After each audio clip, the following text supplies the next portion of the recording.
السلام عليكم ورحمة الله وبركاته. الحمد لله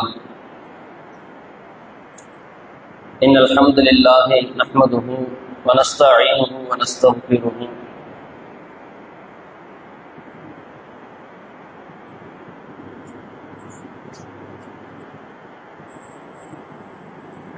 ونعوذ بالله من شرور أنفسنا ومن سيئات أعمالنا من يهده الله فلا مضل له ومن يضلله فلا هادي له.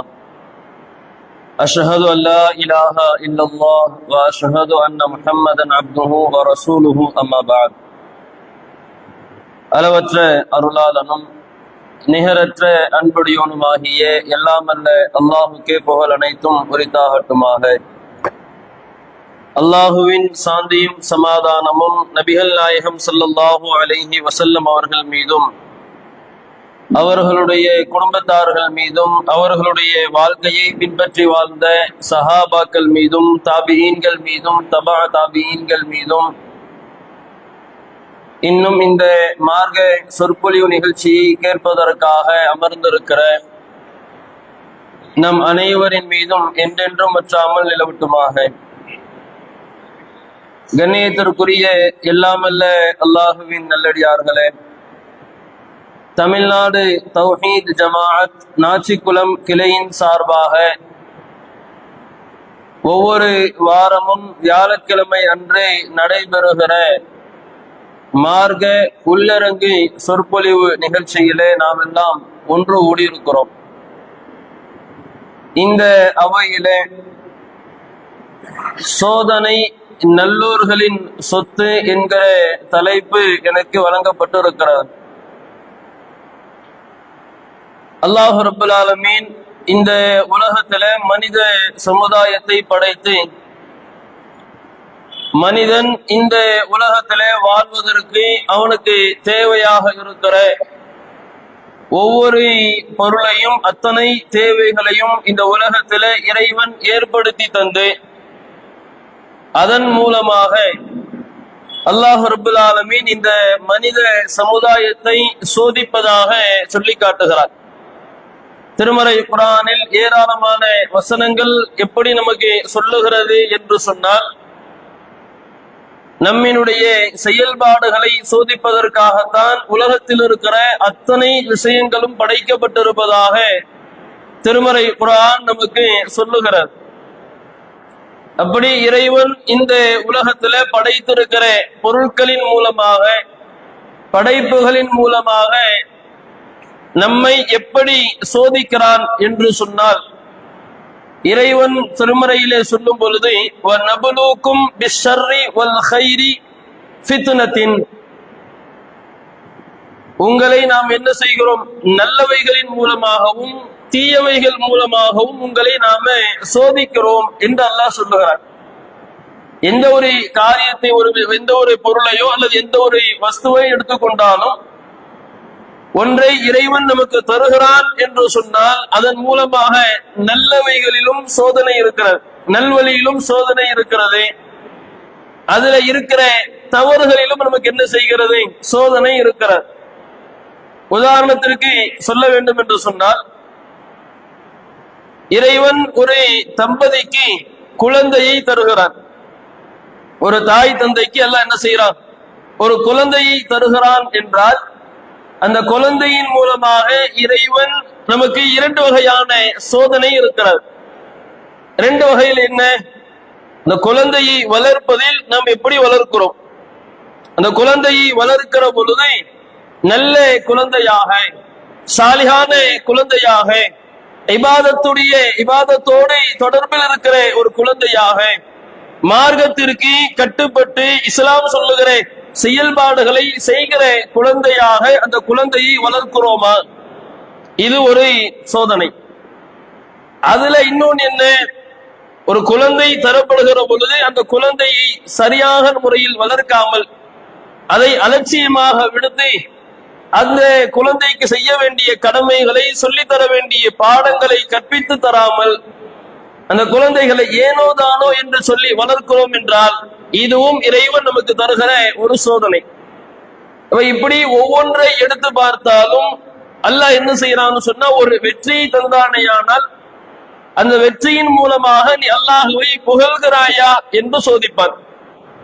தோல்வியை தர்றான்னு சொன்னா அந்த தோல்வியில் நீ பொறுமையை கையாளுகிறாயா என்று இறைவன் சோதிப்பான். இப்படி நல்லதிலும் தீயதிலும் அல்லாஹ் என்ன செய்வான், மனிதனை சோதிப்பேன் என்று அல்லாஹ் சொல்லி காட்டுவதை நம்ம பார்க்கிறோம். அப்படி இறைவன் புறத்திலிருந்து நமக்கு சோதனைகள் வருகிற பொழுது, அது எப்படியான சோதனையாக இருந்தாலும், எவ்வளவு பெரிய மன கஷ்டத்தை ஏற்படுத்துகிற சோதனைகளாக இருந்தாலும், நாம் என்ன செய்ய வேண்டும் என்று சொன்னால், முதல்ல நம்முடைய உள்ளத்துல இறைவன் நம்மை சோதிக்கிறான் என்றால், சில நபர்களுடைய சோதனையை பார்க்கலாம். இப்பதான் ஒரு கஷ்டம் தீரும், ஒரு பொருளாதார ரீதியாகவோ ஒரு குடும்ப பிரச்சனை ரீதியாகவோ முதல்ல ஒரு பிரச்சனை முடியும். அது முடிஞ்சிருச்சுன்னு நினைக்கும் பொழுது அடுத்த ஒரு பிரச்சனை வந்து நிற்கும். அது முடியுதுங்கிற நிலைக்கு வர்றதுக்கு முன்னாடி இன்னொரு சோதனை வந்து நிற்கும். இப்படி சோதனைக்கு மேல் சோதனைகளாக தொடர்ச்சியாக நமக்கு சோதனைகள் இறைவன் புறத்திலிருந்து வந்து கொண்டிருக்கிற பொழுது சில மக்களுடைய வார்த்தைகளை பார்க்கலாம். சோதனையை தாங்க முடியாம சோதனைக்கு மேல சோதனை அட்டிக்கு மேல அட்டின்னு விழுந்துகிட்டே இருக்கும் பொழுது சில மக்களுடைய வார்த்தை எப்படி இருக்கும்னா, அல்லாஹ்வுக்கு சோதிக்கிறதுக்கு ஒரு ஆளே கிடைக்கலையா, அல்லாஹ்வுக்கு கஷ்டம் கொடுக்கறதுக்கு ஒரு ஆளே கிடைக்கலையா, எனக்கா கஷ்டம், இவ்வளவு கஷ்டத்தையா எனக்கு கொடுக்கணும்னு சொல்லி பேசுவாங்க. அப்ப அந்த அளவுக்கு இறைவன் புறத்திலிருந்து நமக்கு சோதனைகள் வந்து கொண்டே இருக்கிற பொழுது முதல்ல அந்த இடத்துல நம்முடைய மனதில் நாம் புரிந்து கொள்ள வேண்டிய ஒரு விஷயம் என்ன அப்படின்னு சொன்னால், இறைவன் என்னை கடுமையாக சோதிக்கிறான் என்றால் அந்த அளவிற்கு இறைவனுடைய கருணை பார்வை என் மீது இருக்கிறது, இறைவன் என்னை பார்க்கிறான், இறைவனுடைய பார்வை என் மீது இருக்கிறது என்பதை நாம முதல்ல புரிந்து கொள்ளணும். ஏனென்று சொன்னால், இப்ப பொதுவா மனிதர்களுடைய ஒரு பண்பு என்ன, நாம ஒரு மனிதரை ரொம்ப நேசிக்கிறோம், ஒரு மனிதர்கிட்ட ரொம்ப நெருக்கமாக ஆழ்ந்த நட்போடு ஒரு மனிதர்கிட்ட பழகுற பொழுது அவருக்கு என்ன தேவைப்பட்டாலும் நம்ம செய்வோம். ஒரு பொருளாதார பிரச்சனை, நம்முடைய நண்பர் ரொம்ப நெருங்கிய என்னுடைய நண்பனுக்கு ஒரு பொருளாதாரத்துல பிரச்சனைன்னு வரும் பொழுது அது எவ்வளவு பெரிய தொகையாக இருந்தாலும் அந்த தொகை அந்த பைசா நம்மகிட்ட இல்லைன்னா கூட வேற யார்கிட்டையாவது கேட்டு தயார் பண்ணியாச்சு என்ன செஞ்சிடுவோம், அந்த பொருளாதாரத்தை தயார் பண்ணி அந்த நம்ம நண்பருக்கு கொடுத்துருவோம். இந்த மகன் இப்படி பிரச்சனையை தீர்த்துக்கோ. காரணம் என்ன, அவர் மீது நாம் வைத்திருக்கிற அந்த நட்பு. அதே மாதிரி அல்லாஹ் ரப்பல் ஆலமீன் திருமறையிலே சொல்லுகிறார். இப்ராஹிம் நபியுடைய வாழ்க்கையை எடுத்து பாருங்க. அல்லாஹ் இப்ராஹிம் நபியை குறித்து சொல்லும் பொழுது வத்தகதல்லாஹு இப்ராஹீம கலீலா, இப்ராஹீமை அல்லாஹ் உற்ற நண்பராக ஆக்கி கொண்டார் என்று சொல்லுகிறார். அல்லாஹ் என்ன செஞ்ச, இப்ராஹிம் நபியே தன்னுடைய உற்ற நண்பராக இறைவன் ஆக்கி கொண்டான். தன்னுடைய நண்பர்கிட்ட இறைவன் செய்த காரியங்கள் எப்படி இருக்குது, உலகத்துல எந்த மனிதரும் கஷ்டப்பட முடியாத, எந்த மனிதருக்கும் இறைவன் வழங்கிறாத கடுமையான சோதனைகளை யாரை அல்லாஹ் தன்னுடைய உற்ற நண்பர் என்று சொல்லுகிறானோ அவருக்கு தான் கொடுத்தான். அல்லாஹ் திருமறையில சொல்லும் பொழுது இப்ராஹிம் ரப்பஹு பிகலிமாத்தின் ஃபஅத்தம்மஹுன்ன, இப்ராஹிமுக்கு நாம பல கட்டளைகளின் மூலமாக பல மாதிரியான சோதனைகளை அவருக்கு நாம் வழங்குகிற பொழுது நாம் கொடுத்த அத்தனை கட்டளைகளையும் நாம் கொடுத்த அத்தனை சோதனைகளையும் இப்ராஹிம் அலைஹிஸ்ஸலாம் அவர்கள் என்ன செஞ்சாங்க, அதை முழுமைப்படுத்தினார்கள், நிறைவேற்றினார்கள் என்று அல்லாஹ் சொல்லுகிறார். யாரை அல்லாஹ் உற்ற நண்பர்னு சொல்றானோ அந்த உற்ற நண்பர்கள் அல்லாஹ் என்ன செஞ்சான், கடுமையான சோதனைகள் எல்லாம் இந்த உலகத்தில் யாருமே அப்படி செய்யவே முடியாது. நீ உலகத்தில் இருக்கிற யாராலையும் என்ன செய்ய முடியாது. அப்படி கடுமையான இப்ராஹிம் நபிக்கு தந்தது மாதிரியான சோதனைகளை அல்லாஹ் இன்றைக்கு நமக்கு தந்தான் என்று சொன்னால் அதை ஒருபொழுதும் நாம முழுமைப்படுத்தவே மாட்டோம். அந்த சோதனையை நாம் என்ன செய்ய மாட்டோம், எடுத்துக்கொள்ளவே மாட்டோம். அவ்வளவு கடுமையான சோதனைகளை எல்லாம் அல்லாஹ் என்ன செஞ்சான், இப்ராஹிம் நபிக்கு வழங்கினான். காரணம் என்னன்னா, இப்ராஹிமை தன்னுடைய உற்ற நண்பர் என்று இறைவன் சொன்னதால். அப்ப அல்லாஹ் நம்மளை சோதிக்கிறான் அப்படின்னா, ஒரு சோதனைக்கு மேல் சோதனைகளாக தொடர்ச்சியாக நமக்கு சோதிக்கப்படுகிறது என்றால் இறைவன் நமக்கு நன்மையை நாடுகிறான். இறைவனுடைய பார்வை என் மீது இருக்கிறது, எனக்கு இறைவன் நன்மையை நாடுகிறான் அப்படிங்கிறத முதல்ல நாம புரிந்து கொள்ள வேண்டிய, உள்ளத்துல பதிய வைக்க வேண்டிய ஒரு விஷயம். இரண்டாவது என்ன, இந்த சோதனை நமக்கு வருகிற பொழுது சில நேரங்கள்ல அந்த சோதனையினுடைய வெளிப்பாட்டினை, அதனால் ஏற்படுகிற பிரச்சனைகள், அவமானங்களை, அந்த தோல்வி அடைகிற தருணத்துல நம்முடைய உள்ளங்கள் அதை தாங்கிக் கொள்ள முடியாமல் மரணம் என்று சொல்லுகிற தற்கொலையை செய்து கொள்கிற சூழல்களை நம்ம நிறைய பார்க்கிறோம். நீங்க மனிதனுடைய வாழ்க்கையில நிறைய செயல்பாடு என்ன செய்யுது, மனிதனை தற்கொலையில கொண்டு போய் சேர்க்கிற செயல்பாடுகள் இருக்கிறது. ஒரு பள்ளிக்கூடத்துல படிக்கிற ஒரு மாணவன் 1வதுல இருந்து படிக்கிற எல்லா வகுப்பிலும் பாத்தீங்கன்னா முதல் மதிப்பெண் அவனுடையது. 1வதுல ஃபர்ஸ்ட் ரேங்க், 2வதுல ஃபர்ஸ்ட் ரேங்க், 5வதுல வந்தா ஃபர்ஸ்ட் ரேங்க், 10வதுல வந்தா ஃபர்ஸ்ட் ரேங்க், 11வது படிக்கும் போது அவன் ஃபெயில் ஆயிட்டான்னு வைங்க. இவ்வளவு ஆண்டுகள் முதல் மதிப்பெண்ணை பெற்றுக் கொண்டிருந்தான்ல, எல்லா வருடமும் வெற்றி அடைந்த நான் இந்த வருடம் தோல்வி அடைந்து விட்டேன்னு சொல்லி அந்த மன வேதனையை அடக்கிக் கொள்ளாமல் தற்கொலை செய்து கொள்கிறார். அது பரீட்சையில இப்ப கிளாஸ்ல எல்லா சப்ஜெக்ட்லயும் ஃபர்ஸ்ட், ஆனா ஃபெயில் ஆயிட்டோம். நம்மளை விட நமக்கு முன்னாடி இருந்த சில மாணவர்கள் அதிக மதிப்பெண் எடுத்துட்டாங்க, தாங்கிக் கொள்ள முடியல, உடனே மனம் உடைந்து தற்கொலை என்கிற விஷயம் இன்னைக்கு நிறைய நடைமுறையில் இருக்குது. ஏராளமான காரியங்கள் பார்க்கலாம். பொருளாதாரத்துல பெரிய அடி, நஷ்டத்துக்கு மேல நஷ்டம், அடிக்கு மேல அடி விழுந்துகிட்டே இருக்குது, ஒண்ணும் பண்ண முடியல. எடுக்கிற முடிவு என்ன, ஒண்ணு வழி தவறி சென்று இறைவன் தடுத்த காரியத்தை செய்து விடுகிறோம், அல்லது அங்கேயும் நம்மளால முடியாதுங்கிற பட்சம் வந்துச்சுன்னா தற்கொலை செய்து கொள்கிற நிலை இருக்கிறது. இப்படி ஒவ்வொரு இடங்களிலும் சில சோதனைகள், இந்த நமக்கு வழங்கப்படுகிற அந்த அவமானங்களை தாங்கிக் கொள்ள முடியாமல், சோதனைகளை பொறுத்து கொள்ள முடியாமல் என்ன செஞ்சிடறோம், தற்கொலைகளை செய்து கொள்கிற ஒரு நிலை இன்றைக்கு மனிதர்களிடத்தில் அதிகமாக இருக்கிறது. அல்லாஹ்வுடைய தூதர் அவர்கள் அழகான ஒரு பாடத்தை நமக்கு தர்றாங்க. உலகத்தில் அல்லாஹ் நம்மளை ஏதாச்சும் ஒரு வழியில சோதிக்கிறான். மதிப்பெண்கள்ல கம்மியாகவோ அல்லது எவ்வளவோ வியாபாரங்களை ஆரம்பித்து என்ன வியாபாரம் செஞ்சாலும் அது நஷ்டத்திலேயே கொண்டு போய் முடிகிற அடிப்படையிலான ஒரு நிலை இருந்துச்சுன்னு சொன்னாலும், யாரு நம்மளை பார்த்தாலும் நம்மளை இழிவாக அவமானப்படுத்துற மாதிரியே பேசக்கூடிய ஒரு நிலை இருந்தாலும், பல இடங்களில் நமக்கு நெருக்கடிகள் வழங்கப்பட எதுவா இருந்துச்சுன்னாலும் அந்த இடத்தில் நாம என்ன செய்யணும்னா, இறைவன் என்னை இப்படி சோதிக்கிறான்னா இது இறைவன் நாடி இருக்கிற விதின்னு நம்பணும். காரணம் என்ன, அல்லாஹ்வுடைய தூதர் அவர்கள் மதீனாவிலே ஆட்சி செய்கிற ஒரு மிகப்பெரும் ஒரு மாமன்னர். அப்படிப்பட்ட அல்லாஹ்வுடைய தூதர் இடத்துல அல்வா என்று சொல்லக்கூடிய ஒரு ஒட்டகம் இருந்துச்சு. ரசூலுல்லாஹ்வுடைய நிலை பாருங்க. ரசூலுல்லாஹ்விடத்துல அல்வா என்று சொல்லக்கூடிய ஒரு ஒட்டகம். இந்த ஒட்டகத்தினுடைய சிறப்பு என்ன அப்படின்னு சொன்னா, எந்த இடத்துல ஒட்டகத்தினுடைய போட்டிகள் நடத்தப்பட்டாலும் இந்த ஒட்டகம் ஜெயிச்சிரும். ரசூலுல்லாஹ்ட்ட இருந்து அந்த அல்வா என்று சொல்லக்கூடிய ஒட்டகத்துக்கு மத்தியில் எப்பொழுது போட்டி வைத்தாலும் அந்த ஒட்டகம் என்ன செஞ்சிரும், ஜெயிச்சிரும். இப்படி ஒவ்வொரு தடவையும் அந்த ஒட்டகம் ஜெயிக்க ஜெயிக்க ஜெயிக்க ஒரு தருணத்துல என்ன ஆகுது அப்படின்னு சொன்னா, ஒரு கிராமவாசி, ஒரு கிராமத்துல இருந்து ஒரு நபர் என்ன செய்யறாரு, ஒரு ஒட்டகத்தை எடுத்துக்கிட்டு வர்றார். அல்லாஹ்வுடைய தூதருடைய ஒட்டகத்திற்கும் இந்த கிராமவாசியினுடைய ஒட்டகத்திற்கும் போட்டி நடக்கிற பொழுது அல்லாஹ்வுடைய தூதருடைய ஒட்டகம் தோர்த்து கிராமவாசியுடைய ஒட்டகம் ஜெயிச்சிருது. எப்போதுமே ஜெயிக்கிற ஒட்டகம் என்ன செய்யுது, தோத்து போயிருது. கிராமவாசியுடைய ஒட்டகம் ஜெயிச்சிருது. மதீனாவில் இருக்கிற அத்தனை முஸ்லிம்களுடைய உள்ளமும் மிக பெரும் ஒரு மனவேதனையை அடைகிறார். ஏன் மனவேதனைன்னா, அல்லாஹ்வுடைய தூதருடைய ஒட்டகம் தோத்து போயிருச்சு. மதீனாவுடைய மன்னர் ரசூலுல்லாஹ்வுடைய ஒட்டகம் தோத்து போயிருச்சுன்னு சொல்லி எல்லோருக்கும் மனவேதனை. ரசூலுல்லாஹ் இந்த செய்தி, அல்லாஹ்வுடைய தூதரே உங்க ஒட்டகம் தோத்து போயிருச்சே, அப்படின்னு ரசூலுல்லாஹ் சொல்லும் பொழுது அல்லாஹ்வுடைய தூதர் அவர்கள் அந்த சஹாபாக்களிடத்துல ஒரு செய்தியை சொல்லி காட்டுகிறார்.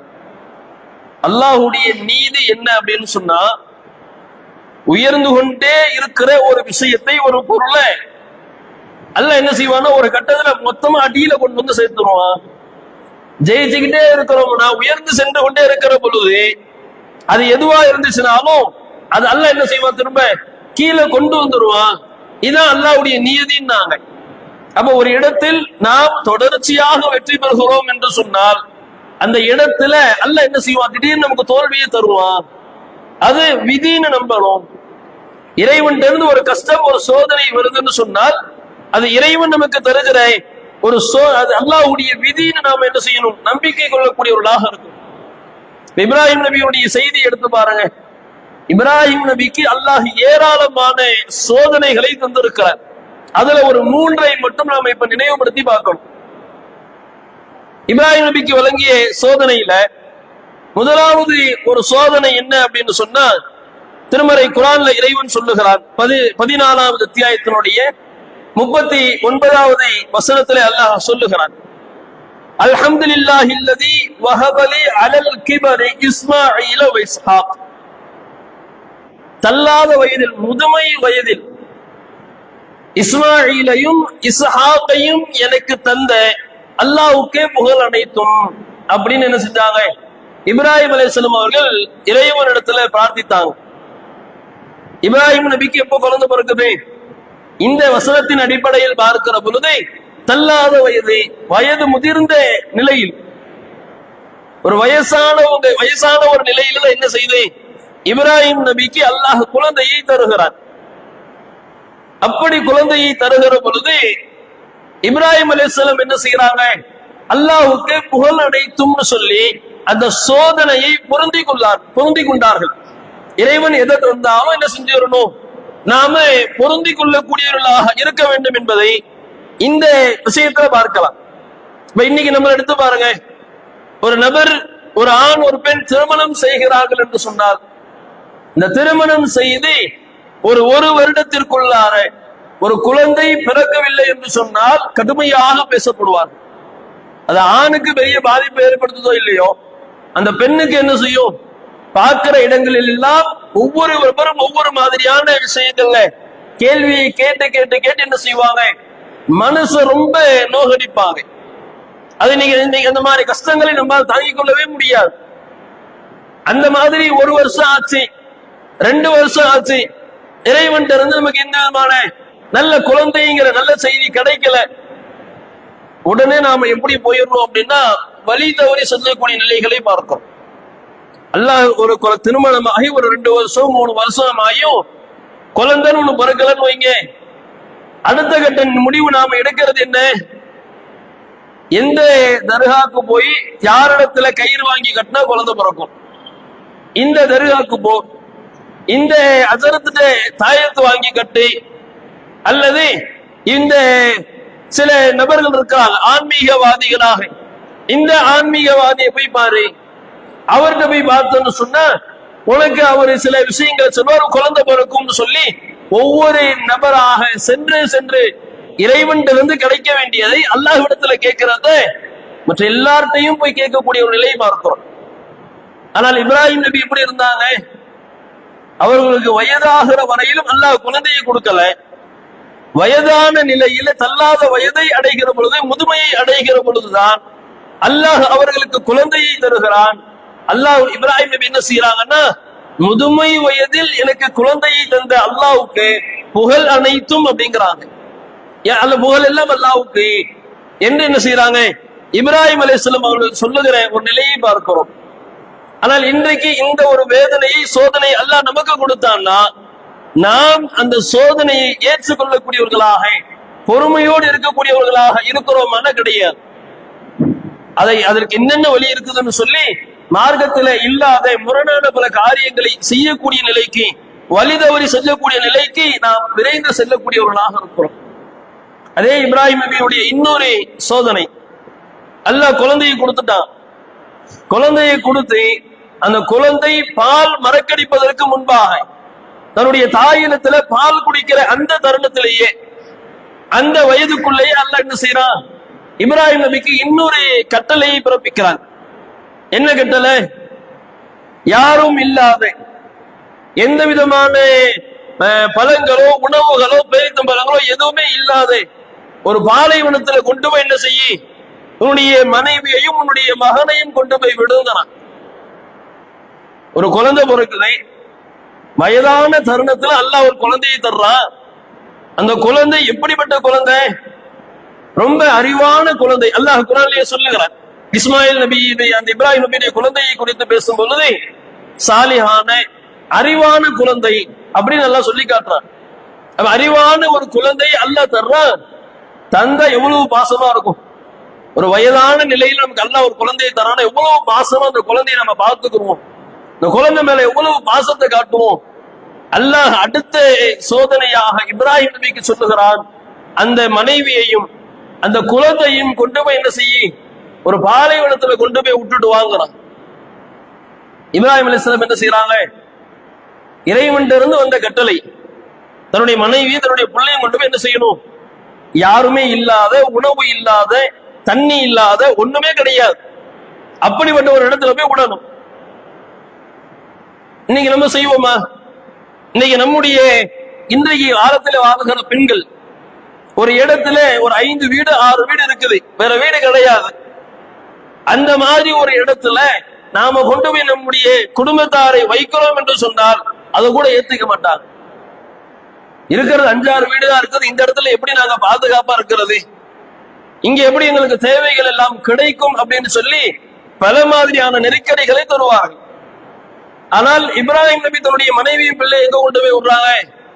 யாருமே கிடையாது, ஒரு செடி கிடையாது, ஒரு தண்ணி கிடையாது, பேரிச்சம்பளம் கிடையாது, விவசாயம் கிடையாது, எந்த மக்களும் கிடையாது, யாருமே இல்லாத ஒரு இடத்துல கொண்டு போய் என்ன செய்யறாங்கன்னு சொன்னா, இறைவன் கட்டளையிட்டான் என்பதற்காக வேண்டி தன்னுடைய மனைவியையும் தன்னுடைய பிள்ளையும் கொண்டு போய் அங்க விடுறாங்க.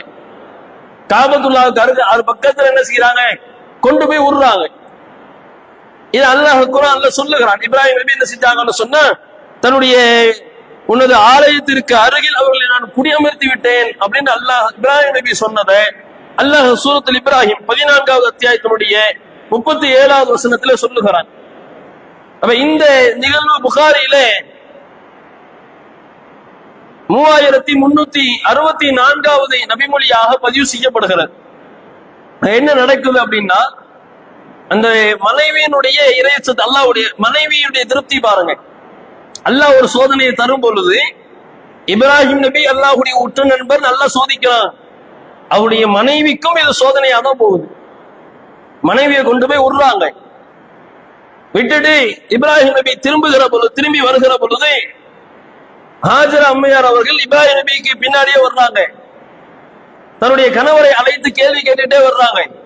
யாருமே இல்லை, எந்த பொருளும் கிடையாது, எந்த தண்ணியும் கிடையாது, எதுவுமே இல்லாத இந்த இடத்துல எங்களை விட்டுட்டு போறீங்களேன்னு சொல்லி கேட்டுக்கிட்டே வரும் பொழுது ஹாஜரா அம்மையார் அவர்கள் இப்ராஹிம் நபியை பார்த்து கேட்கிறாங்க, அல்லாஹுல்லதி அமரக்க பிஹாதா, எங்களை இப்படிப்பட்ட ஒரு இடத்துல ஒரு கை குழந்தைய மட்டும் வச்சுக்கிட்டு இருக்கிற என்ன இப்படி தனியா விட்டு போறீங்கன்னு சொன்னா, அல்லாஹுல்லதி அமரக்க பிஹாதா, இது உங்களுடைய இறைவனின் கட்டளையா, நீங்க எங்களை இப்படி செய்யறீங்கன்னா இப்படி செய்ய சொல்லி அல்லாஹ் உங்களுக்கு கட்டளை விதித்திருக்கிறானா அப்படின்னு என்ன செய்யறாங்க, ஹாஜரா அம்மையார் அவர்கள் இப்ராஹிம் நபி இடத்துல கேட்கிறார்கள். இப்ராஹிம் நபி சொன்னாங்க, நாம் ஆமா, இது அல்லாஹ் கிட்ட கட்டளை, இது அல்லாஹ்வுடைய கட்டளை என்று சொன்ன உடனேயே ஹாஜரா அம்மையார் அவர்கள் சொல்லுகிறார்கள், இதெல்லாம் இறைவன் எங்களை கைவிட மாட்டான். அவருடைய உள்ளத்துல இருந்த நம்பிக்கை,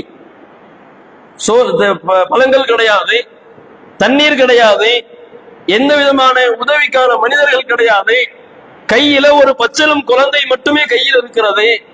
இப்படிப்பட்ட நிலையில ஒரு பாலைவனத்துல விட்டுட்டு போகும் பொழுது இது அல்லாஹ்வுடைய கட்டளைன்னு அல்லாஹ் இப்ராஹிம் நபி சொன்ன உடனே அவருடைய மனைவி ஹாஜரா அம்மையார் அவர்கள் சொல்லுகிறார்கள், அப்படியானால் இறைவன் எங்களை கைவிட மாட்டான் அப்படின்னு சொல்லிட்டு சும்ம ரஜஅத், அவங்க திரும்பி போயிட்டாங்கிறான். இப்ராஹிம் நபிக்கு பின்னாடியே வந்தவங்க இது அல்லாஹ்வுடைய கட்டளைன்னு சொன்ன உடனே என்ன செஞ்சாங்க, திரும்ப அந்த பாலைவனத்துக்கே போயிட்டாங்க என்று நாம நபிமொழிகளில் பார்க்கிறோம். அப்படிப்பட்ட அந்த இடத்துல இஸ்மாயில் அலைஹிஸ்ஸலாம் அவர்களை வைத்துக் கொண்டு இருக்கிற பொழுதுதான் ஷஃபா மர்வாக்கு இடையிலே ஓடி தண்ணீருக்காக தேடுகிற பொழுது கடைசியில் அல்லாஹ் என்ன செய்வான், இஸ்மாயில் நபியுடைய காலடி தளத்திலிருந்து அந்த தண்ணீர் சம்சம் தண்ணீரை அல்லாஹ் கொண்டு வருவான். அதற்கு பிறகுதான் அந்த இடத்துல என்ன செய்வாங்கன்னு சொன்னா யமன் நாட்டை சார்ந்த ஜுர்ஹும் என்று சொல்லுகிற குலத்தாறுல சில நபர்கள் அங்கிட்டு வருவாங்க. வருகிற பொழுது வானத்துல ஒரு பறவையை பார்ப்பாங்க.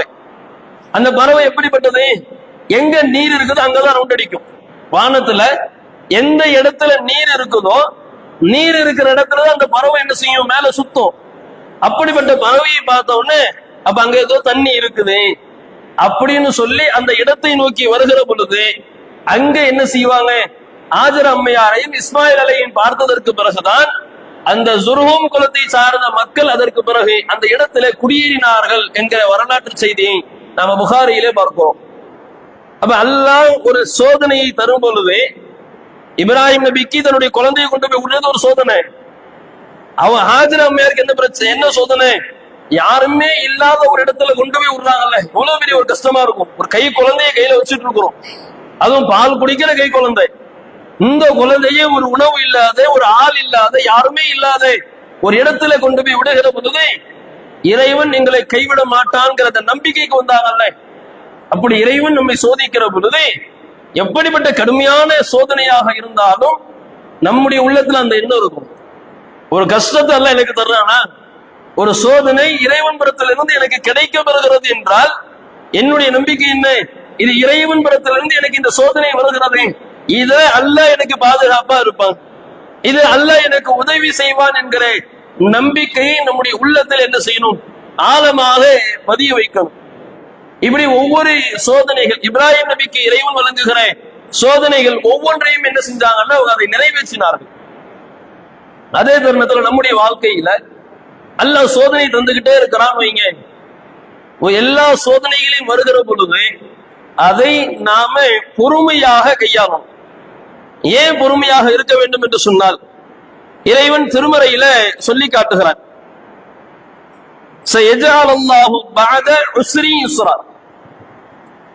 பல துன்பங்களுக்கு பிறகுதான் எளிமை இருக்கிறது என்று அல்லாஹ் சொல்றான்.